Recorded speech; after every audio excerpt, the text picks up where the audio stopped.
This message comes from NPR sponsor USPS. USPS Ground Advantage offers reliable and affordable 2 to 5 day package shipping. Get the Ground Advantage at USPS.com/advantage. The United States Postal Service, delivering for America.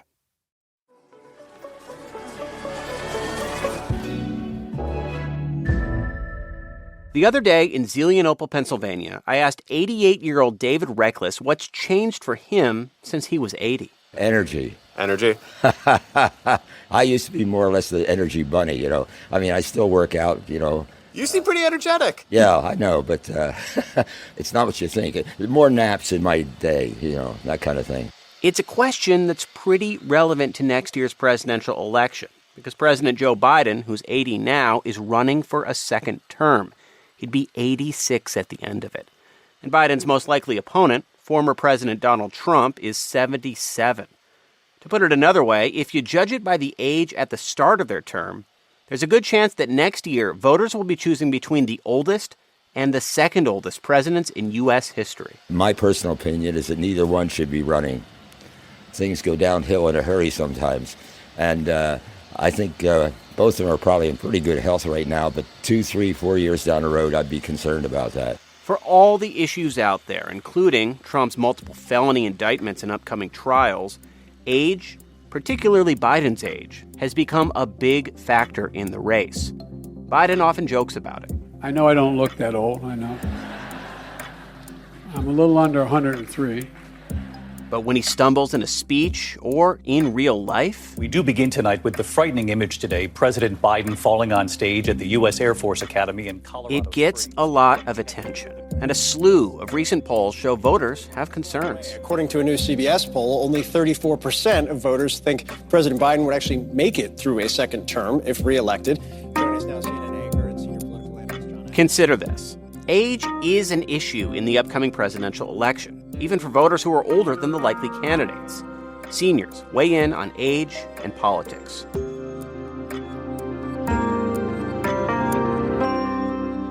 From NPR, I'm Scott Detrow. It's Sunday, September 24th. This message comes from NPR sponsor Citi.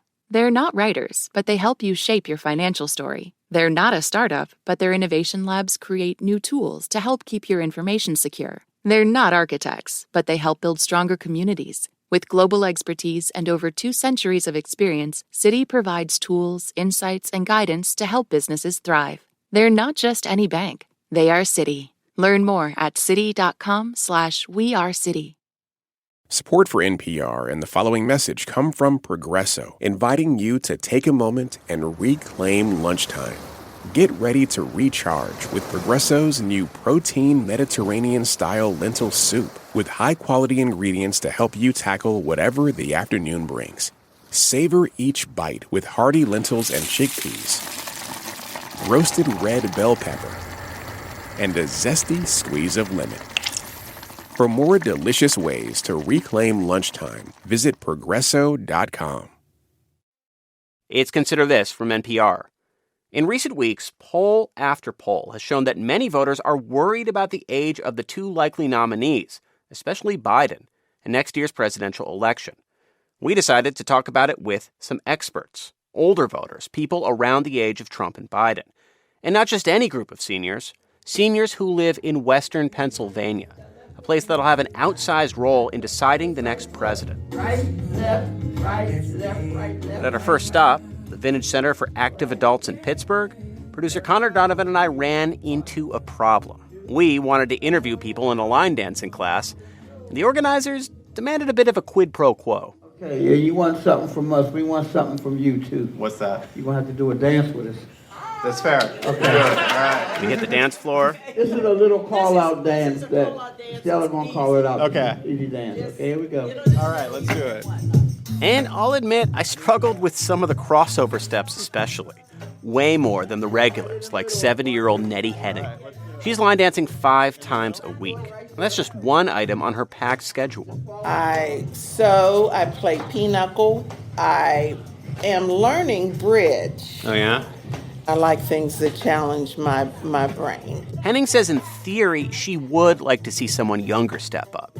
But she supports Biden and thinks the questions about his age are being blown out of proportion. Sometimes does he look tired? Yeah.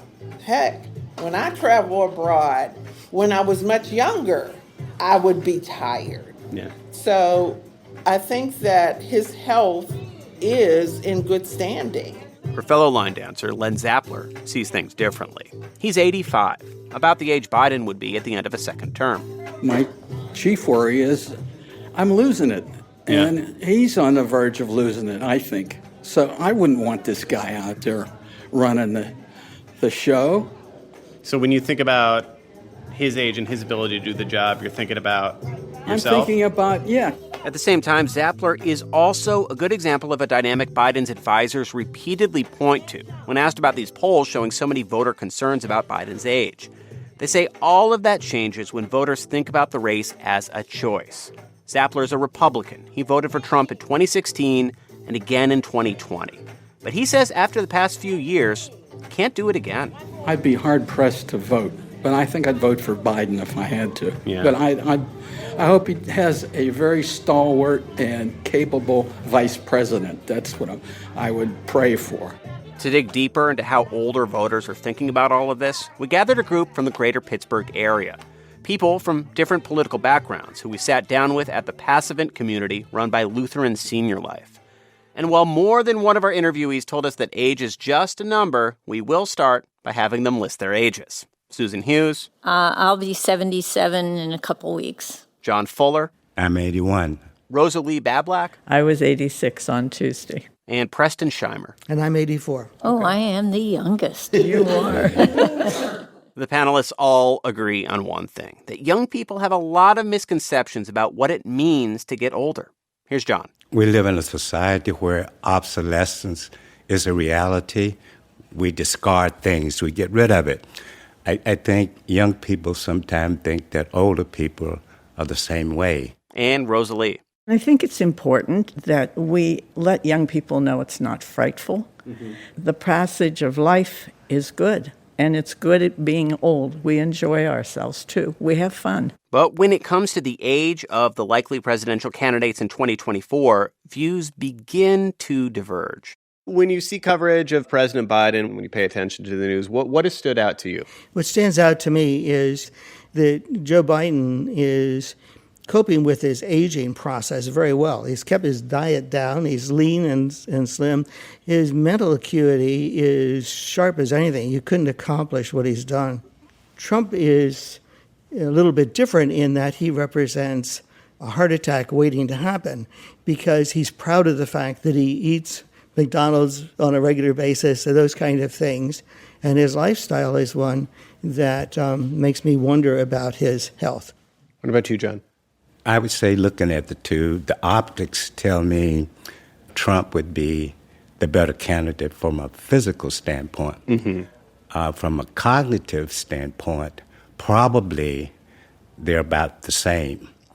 Rosalie, what about you? Well, I honestly wish we had younger candidates because I do believe in the wisdom of age, but I know that I process slower, and I know that my friends do. And the world is very dangerous. We have enemies. We have someone who sits in the Oval Office who's going to touch the button if we're going to have nuclear war. As I look at President Biden, I have real concerns. Is there anything particular that stood in your mind that you saw that made you say that? Yes, I think the way he walks stiffly, I understand that. We've had walking classes here. And sometimes when he seems not to be able to remember things. Mm-hmm. We're only assessing from the outside. When I look at President Trump, I think, and I'm not sure I'm allowed to say this, I think he's a street fighter. I like him. You can say it. I think we fared well under him. I don't like the personal attacks that we are seeing. I think we've come a long way from the civility that I'd like to see. Sue, what about you? I think Rosalie had a great answer, and I would add that I think it's time to pass the baton, because if you don't train the people behind you, there's going to be a vacuum. We've got lots of capable people in their 50s, and I feel sad that people feel the need to hold on to power. Yeah. Now, You've all kind of hinted at this. There's the age issue in this election, but there's a lot of big political issues to talk about right now. So I'm wondering, of all the things you're thinking about when you're thinking about this election, where does the age of the candidates fit in? The wisdom that I got from my father-in-law, who's a professor of history at Cornell, was you evaluate the person based on the people that man or woman also brings to the table. Who are they going to be their advisors? Because you're basically electing a team. I think it's clear that I think that Biden has a far better team. Of course, I would kind of disagree because I like Pompeo and some of them, But he didn't last. There's still policies that I like. And I don't even know if I'm allowed to say this, but I'm a Catholic, and Joe Biden says he's a Catholic, and he isn't standing by the things that I abide by. Are you particularly talking about abortion? That's one of the things. There are other things because I feel like life is valuable. Mm-hmm. And my concern with all of this is that we're saying to our young people that human life has no value. Let me put this into the broader context of the race with a couple show of hands questions. How many of you think generally President Biden's doing a good job as president? We got 2 hands. One kind of so-so. How many of you thought President Trump did a good job as president? Rosalie's got her hand up. Of course. Sue, what about you? I'm a Republican, and I favor the policies that the Trump-Pence team put forward. But one thing that bothered me and caused me then to vote for President Biden was Mr. Trump's character. Mm-hmm. It's just tearing apart the fabric of our culture, I think. When I look at Trump and I look at Biden, I feel very good that in Biden's administration there seems to be order. In Trump's administration, there was always consternation, always challenge, and he was on the news every day. So, and of course, you don't have that with President Biden. I personally like that. Any advice you would give to Joe Biden or Donald Trump as you sit here in front of a microphone? Make your legacy in recruiting and passing on for the good of the country. And the same with Mitch McConnell and Feinstein. It's just kind of embarrassing. I guess my advice to Donald Trump would be to tell the truth for a change. My advice to Joe Biden would be learn how to camouflage your walk, because that's where the criticism is coming from. I guess if we just be candid on the subject, yeah. Advice to both, don't run. Thanks so much for coming and having this conversation. I really appreciate it. Thanks to all of you. You're welcome. Thanks to you. You're welcome. That was John Fuller, Preston Scheimer, Susan Hughes, and Rosalie Bablack, senior voters who will help decide who wins Pennsylvania, and maybe the election, and next year's presidential race.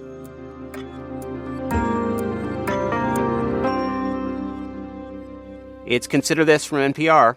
I'm Scott Detrow.